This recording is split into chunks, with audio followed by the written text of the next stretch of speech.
termasuk yang disampaikan, ini hadis Nabi yang disampaikan oleh Ibnu Sirin. Beliau mengatakan begini, hadzal ilmu dinun fangzuru amman ta'khuduna dinakum. Nah, ini kita pahami sedikit ya. Jadi kata Rasulullah, ilmu itu sebenarnya adalah agama. Maka lihatlah dari siapa kalian mengambil agama kalian. Nah, ilmu ini kan agama. Kalau kita sampai salah mengambil ilmu dari siapa yang kita jadikan guru, ini nanti pertanggungjawabannya dengan masalah agama. Kenapa tadi Gus Ilyas sampai mengatakan rukun iman jadi 7? Ada di videonya. Apa yang ketujuh? Rukun iman pertama iman kepada Allah, sampai yang ketujuh ditambahi percaya iman terhadap para habaib. Seharusnya, nah ini kan berulang-ulang lagi, kenapa sih harus ada narasi seperti itu dari kalangan para habaib? Ya Allah, apakah kurang dicintai, dihormati oleh orang Indonesia? Enggak kurang. Wong mereka datang ke pesantren juga disangoni kok. Bahkan gaya kehidupan mereka lebih mewah daripada ulama-ulama kita kok. Bahkan hidangan-hidangan yang disajikan kepada para habaib kalau ada acara majelis, acara apa saja, ini 70 kali lipat seperti kiai-kiai kampung. Kenapa itu kalau bukan memuliakan? Saking memuliakan. Begitu. Jadi ini adalah bentuk penyesatan kalau seperti itu. Coba kalau andai kata tidak ada yang memberitahu, mencerdaskan masyarakat dari mulai sekarang, anak saya, cucu saya bisa jadi pantatnya Habib diciumin itu. Karena sudah dimasukin kepada arkanul iman. Coba bayangkan rukun iman dijadikan 7. Benar itu sampai Gus Ilyas ini. Sementara yang ketujuhnya ini sangat jauh daripada redaksi Al-Quran dan As-Sunnah. Sekalipun kalau memahami di dalam hadis maqalah Imam Syafi'i yang berbunyi ya ahlal baitir rasul hubbukum fardun minallah, itu tidak menjadi rukun iman, dan itu ditunjukkan untuk ahlul bait. Begitu. Maka kita harus hati-hati. Ini loh teguran bagi para muhibin. Karena begini, kalau jadi kan begini, biasanya mereka itu dikira saya ini dulunya bukan istilahnya tidak mengetahui keadaan para habaib. Saya itu juga dulu pernah ikut kajiannya mereka, tahu, dan di dalam ceramah mereka, di dalam dakwahnya pasti menyelipkan cara supaya masyarakat ini selalu mengagungkan para habaib dari kliennya mereka. Itu mesti. Itu ya. Terus kemudian di dalam makalah selanjutnya dalam Risalah Ahlussunnah wal Jamaah, ini harusnya dipahami oleh kita sebagai orang NU.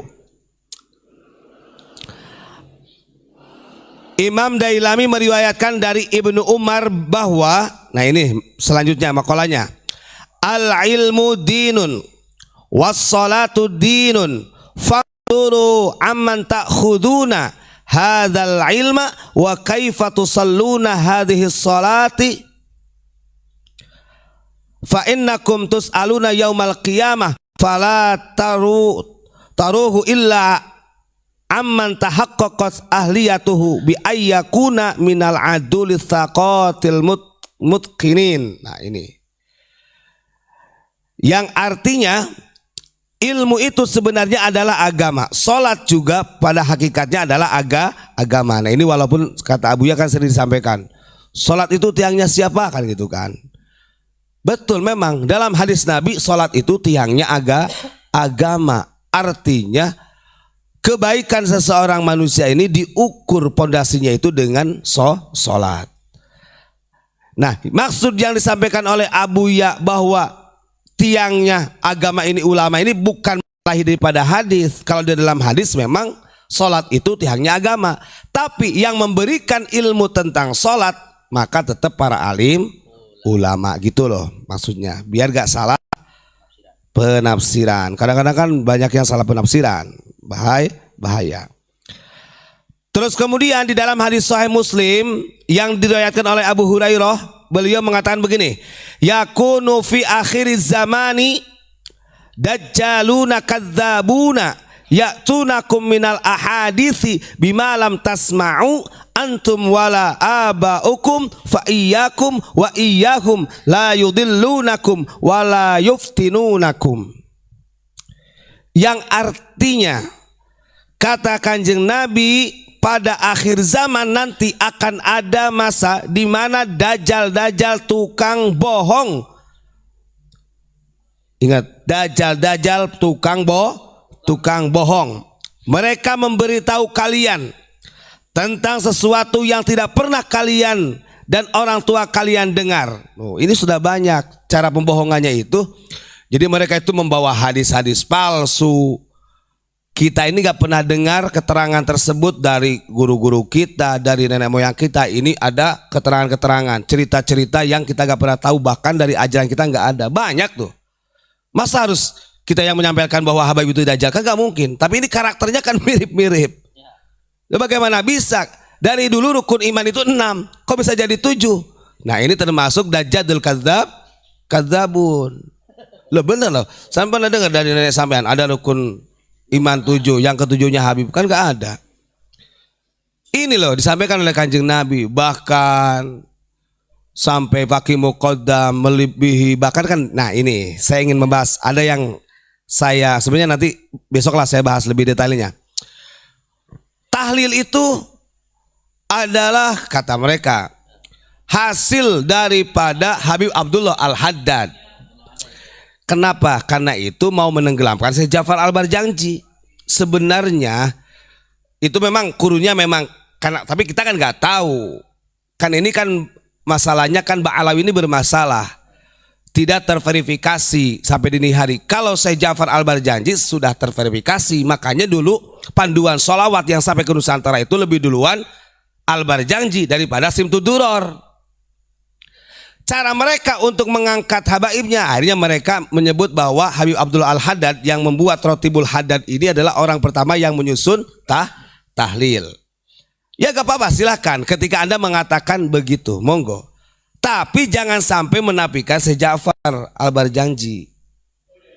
Kan betul. Itu cara mereka. Padahal ya kalau kita mau tahu, ulama kita sebelum mereka orang Yaman datang, tahlil itu sudah menjadi kebiasaan orang kita. Bahkan di zaman para wali sudah ada. Cuma kan mereka amalia seperti ini tidak dimunculkan. Masa iya harus dimunculkan? Nah mereka ini kan memang tetap tadi tujuannya supaya warga masyarakat Nusantara itu merasa berterima kasih kepada klan Ba'alawi. Sementara Rotibul Haddad yang dibikin Habib Abdul Al-Haddad saja itu mengambil dari hizibnya Syekh Ahmad Rifai. Kan begitu. Nah ini kan sudah banyak gitu ya. Ingat, kata Kanjeng Nabi, di akhir zaman ini akan datang dajjal pembohong yang membawa cerita-cerita yang kita tidak pernah tahu sebenarnya. Bahaya ini. Fa iyyakum wa iyyahum la yudillunakum wa la yuftinunakum. Berhati-hatilah dan waspadalah, jangan sampai mereka menyesatkan dan menfitnah kalian. Ini diambil dari hadis Nabi. Nah ini sudah terjadi. Alhamdulillah kalau kita buka lagi, memang sudah jasa oleh Kanjeng Nabi. Di akhir zaman ini fitnah ya tetap akan muncul dari mereka yang suka mengaku-ngaku sebagai cucu Kanjeng Nabi. Kalau bagi kami semoga-moga aja lah ngaku-ngaku, tapi jangan banyak bohongnya. Umat jangan dibohongin. Nah lucunya lagi Pak, narasi mereka itu begini. Cuman bedanya katanya, tahlil itu tradisinya orang Yaman, kata mereka, sebelum Indonesia itu.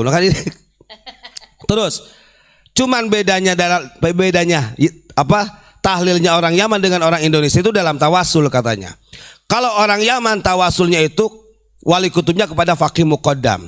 Kalau Indonesia tawasulnya itu ke Tuan Abdul Qadir Jailani itu kan.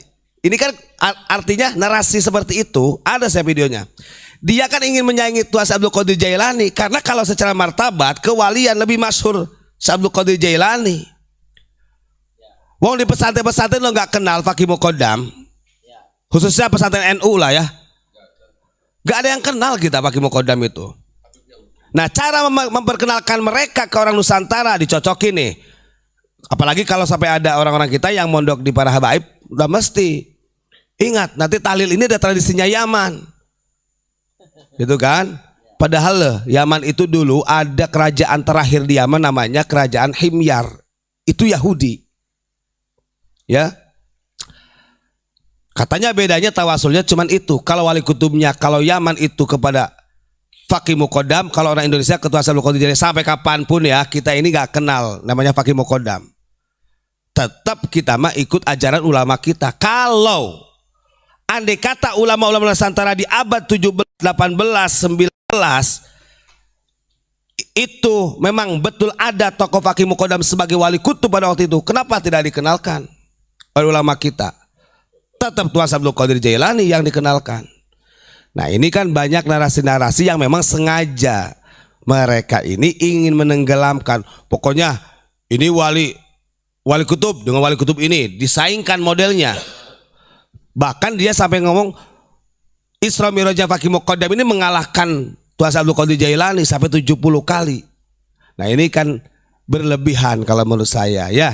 Narasi itu kita ini banyak orang-orang pesantren yang memang paham sejarah, dan di pesantren-pesantren itu gak ada lah istilahnya sampai fundamental diajarkan dari klan mereka macam-macam, gak ada gitu ya. Terima kasih, itu aja yang saya sampaikan. Yang jelas banyak dari kalangan mereka sampai dini hari masih merasa mereka qabilah terbaik, masih merasa dirinya ini adalah dzurriyyah Rasul. Seharusnya kalau sekalipun ente dzurriyyah Rasul harusnya mencontoh Imam Ali Zainal Abidin.